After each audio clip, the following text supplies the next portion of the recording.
Morning dear students. बच्चों, आज मैं नया एक्सपेरिमेंट करते हुए चैप्टर नंबर 14 आपको बता रहा हूँ, mean value theorem. Mean value theorem में आपके सिलेबस में सिर्फ रोलेस थ्योरम है और एक और लैग्रेंजस मीन वैल्यू थ्योरम है। बच्चों, रोलेस थ्योरम और लैग्रेंजस मीन वैल्यू थ्योरम में रोलेस मैथमेटिशियन जो थे वो कोई भी अपनी थ्योरम नहीं दे रहे थे।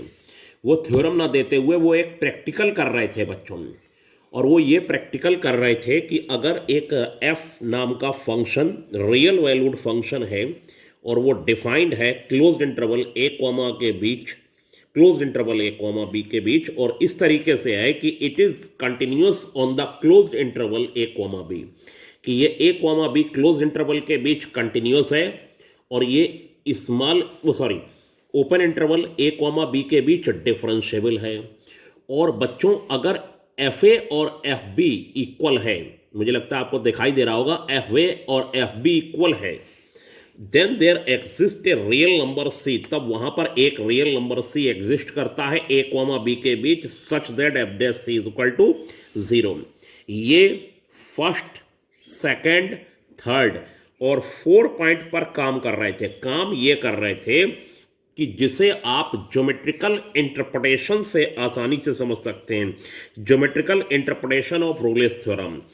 बच्चों, y is equal to F X नाम का कोई ये फंक्शन है, जहां पर मेरा पेन चल रहा है वहां पर y is equal to F X नाम का कोई ये फंक्शन है।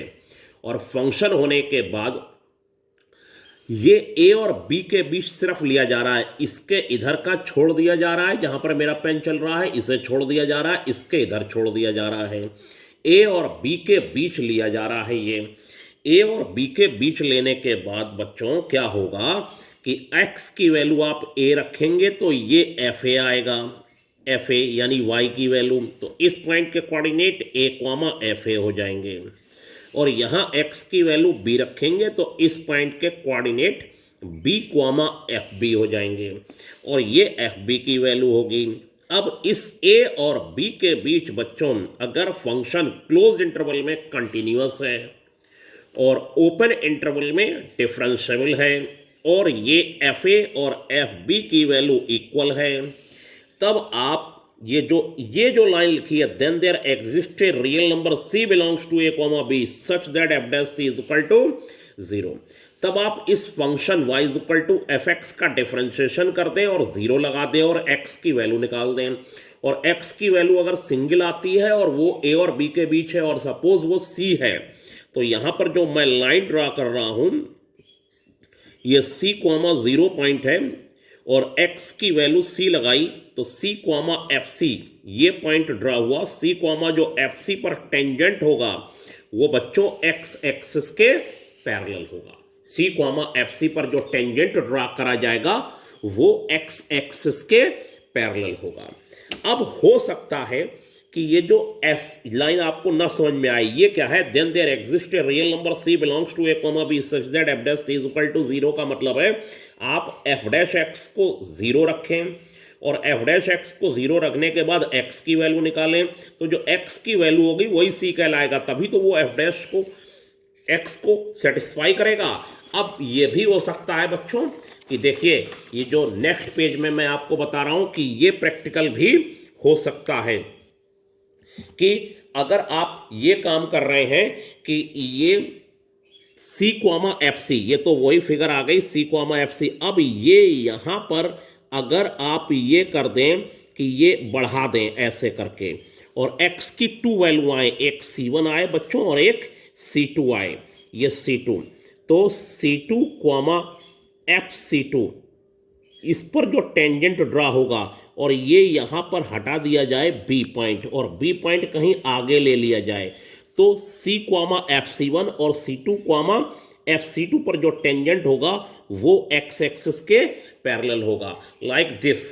देखिए कैसे, ये जो नेक्स्ट फिगर आ रही है कि एफ डैश एक्स 0 रखा, x की वैल्यू C1 और C2 आई, तो बच्चों अगर ये function y is equal to F X a और b के बीच डिफाइन है तो C1 कॉमा एफ C1 पर जो टेंजेंट है और C2 कॉमा एफ C2 पर जो टेंजेंट है वो एक्स एक्सिस के पैरेलल है, और जबकि ए और बी के बीच फंक्शन कंटिन्यूअस है क्लोज इंटरवल में, ओपन इंटरवल में डिफरेंशिएबल है, और एफ ए और एफ बी इक्वल हैं, और एफ ए और एफ बी ये एफ ए की वैल्यू है बच्चों, और ये एफ बी की वैल्यू है, ये यहाँ देखने में इक्वल नहीं लग रही है, मान लीजिए, तो इनकी वैल्यू इक्वल है। तो C1, FC1 और C2, FC2 पर जो टेंजेंट ड्रा होगा वो एक्स एक्सिस के पैरेलल होगा, जबकि वो एफ डैश एक्स जीरो रख के एक्स की वैल्यू निकाली गई है। ठीक है बच्चों, अब मैं आपको दूसरे पेपर से एक और क्लियर करने की कोशिश कर रहा हूं। हाँ तो बच्चों अब देखिए, पेज नंबर आपका है 14.3 और एग्जाम्पल नंबर 3 है बच्चों। इसमें कहा गया है कि verify Rolle's theorem for the function F X is equal to X square minus 5x plus 6 on 2,3। अब आपको यहां से मेरी बात क्लियर होगी। ठीक है, ये नया एक्सपेरिमेंट आज ऐसे ही मैंने करके देखा, अच्छा लगे तो बताइएगा, नहीं तो फिर मैं आपको बोर्ड पे ही बताता हूं। ठीक है, अब क्या होगा बच्चों कि ये रोलेस थ्योरम वेरीफाई करनी है। मैं आपको पहले बता दूं, रोलेस अपनी कोई थ्योरम नहीं बता रहे थे, लोगों ने थ्योरम बना दी। रोलेस एक प्रैक्टिकल कर रहे थे कि अगर कोई function y is equal to F X A और बी इंटरवल के बीच, क्लोज इंटरवल के बीच कंटिन्यूअस है, ओपन इंटरवल के बीच डिफरेंशिएबल है, और x की वैल्यू a और x की वैल्यू b, यानी इनिशियल और फाइनल पॉइंट लगाने पर जहां जितने के बीच फंक्शन डिफाइन किया गया है वो लगाने पर एफ ए और एफ बी इक्वल आते हैं, तब आप उस फंक्शन का डिफरेंशिएशन कर दीजिए, और जो x की वैल्यू आए अगर वो a और b के बीच में है बच्चों, तब उसे c मानते हुए x की वैल्यू c लगा के y is equal to F C हो जाएगा। तो c एफ सी पर जो टेंजेंट ड्रा करेंगे वो x एक्सिस के पैरेलल होगा। रोलेस ये प्रैक्टिकल कर रहे थे, लोगों ने कहा थ्योरम बना दीजिए। अब जब लोगों ने थ्योरम बना दिया, लोगों ने, मैथमेटिशियन ने, बाद वालों ने जब उसे थ्योरम ही बना दिया बच्चों, तब क्या हुआ, रोलेस थ्योरम वेरीफाई करने को आया। तो वेरिफिकेशन में क्या होगा कि ये यहां पर लिखा जाएगा कि वी नो, हम लोग क्या जानते हैं, every polynomial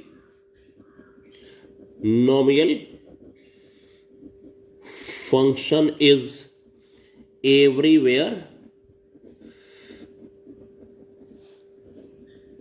continuous and differentiable. हम जानते हैं कि सभी पॉलिनोमियल फंक्शन, जितने भी पॉलिनोमियल फंक्शन होते हैं वो सभी जगह पर कंटिन्यूअस और डिफरेंशिएबल होते हैं। सो ये बच्चों पॉलिनोमियल है, ये पॉलिनोमियल है। So F X is continuous on 2,3, ये 2,3 पर कंटिन्यूअस होगा।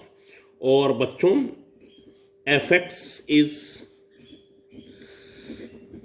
डिफरेंशिएबल ऑन 2,3, ये अगर माइनस इन्फिनिटी से प्लस इन्फिनिटी के बीच हर जगह पर कंटिन्यूअस होता है बच्चों, तो फिर 2 और 3 के बीच क्लोज इंटरवल में भी कंटिन्यूअस होगा। Minus infinity two plus infinity अगर ये डिफरेंशिएबल होता है तो ये ओपन इंटरवल 2,3 के बीच भी डिफरेंशिएबल होगा, क्योंकि ये हर ही जगह डिफरेंशिएबल है। नाउ थर्ड पार्ट बच्चों देखिए, क्लियर हो जाएगा। आपको F2 निकालिए, 4 minus 10 plus 6 is equal to 0। F3 9 minus 15 plus 6 is equal to 0। Here F2 is equal to F बच्चों 3। ये नया एक्सपेरिमेंट है, कोई बात नहीं है। देखिए अगर अच्छा लगे तो बताइए। F2 इज इक्वल टू, पहली बार मेरा एक्सपेरिमेंट है ये, F2 is equal to F3 बच्चों। यहाँ F2 और F3 इक्वल आ गए बच्चों।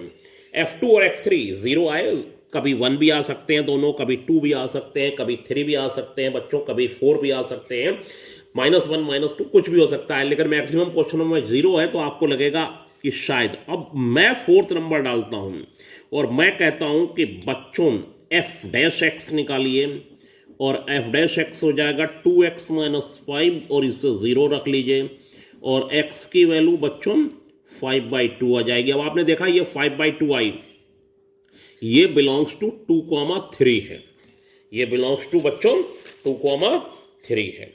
ठीक है, और ये 2,3 के बराबर भी नहीं होना चाहिए, ओपन इंटरवल है। अब ये 2,3 के बीच में है 2.5 वैल्यू, ठीक है। So Rolle's theorem verified, Rolle's theorem verified, ठीक है। अब क्या होगा, यहीं पर एक प्रैक्टिकल जो चल रहा था वो यही होगा कि 2 और 3 के बीच कंटिन्यूअस, 2 और 3 के बीच डिफरेंशिएबल, F2 और F3 इक्वल है। तो जो 2.5 कॉमा यहां पर x की वैल्यू 2.5 निकालिए और फंक्शन की वैल्यू निकालिए, वहां पर जो टेंजेंट बच्चों ड्रा होगा, वहां पर जो टेंजेंट ड्रा होगा वो x एक्सिस के पैरेलल होगा। जैसे बच्चों ये है, ये ग्राफ मैंने बनाया और ये ग्राफ है आपका 2,0 और 3,0 के बीच डिफाइन है। ये 2,3 का मतलब यहां इंटरवल नहीं है, यहां पर क्लोज इंटरवल से मतलब है, ठीक है, कि हम 2 से, सॉरी इसका मतलब ये नहीं है कोऑर्डिनेट से नहीं है यहां पर, ना यहां पर मतलब कोऑर्डिनेट से है, मेरा कहने का मतलब ये था। यहां पर जो मतलब है कि हम लोग 2 और बच्चों 3 के बीच रह रहे हैं, 2 और 3 के बीच रह रहे हैं, ये कोऑर्डिनेट हैं। तो बच्चों ये हो गया F2 और ये हो गया F3। अगर ये है y is equal to fx is equal to हो गया x square minus 5x plus बच्चों 6। तो यहां पर ये इसके बीच पॉलिनोमियल होने की वजह से कंटिन्यूअस है, डिफरेंशिएबल है और F2 और F3 इक्वल है। तो बच्चों जो हमारा मैटर है ये 5/2 कॉमा जो F5/2 आप निकालेंगे, इस पर जो टेंजेंट ड्रा होगा वो x एक्सिस के पैरेलल होगा, ठीक है। बस यही रूल्स बता गए और कुछ नया नहीं बता गए, वो तो प्रैक्टिकल कर रहे थे, लोगों ने थ्योरम बना दी। अब बच्चों इसके बीच का कुछ एक पार्ट है, वो नोट करके मैं आपको दे रहा हूं, वो नोट में लिखूंगा, वो आप अभी नोट कर लीजिए, उसको मैं समझाऊंगा बच्चों, ठीक है। तो बच्चों आज के लिए इतना ही, थैंक यू। लेकिन आप लोगों ने एक्टिविटी वाली बुक ले ली होगी और नहीं ली है तो उसे जल्दी से लीजिए बच्चों।